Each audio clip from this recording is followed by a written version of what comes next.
Gabungan Independen Pencari Fakta atau TGIPF berencana melakukan autopsi pada jasad korban yang meninggal dunia dalam tragedi di Stadion Kanjuruhan, Malang, Jawa Timur yang terjadi pada 1 Oktober lalu.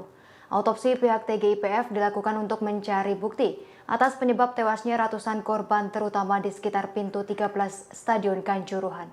Autopsi perlu dilakukan guna mengusut kronologi tewasnya ratusan orang tersebut. TGIPF pun mengajak sejumlah pakar dalam pemeriksaan, termasuk pakar bidang kedaruratan untuk menginvestigasi kematian para korban.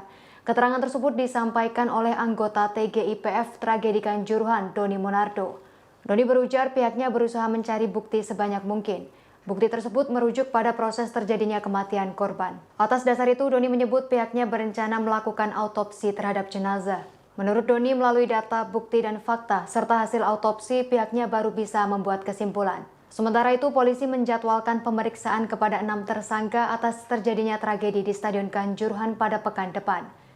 Kadif Humas Polri Irjen Dedi Prasetyo menerangkan, untuk mengusut kronologi tewasnya ratusan orang dalam tragedi tersebut, sejumlah CCTV di area stadion akan diperiksa.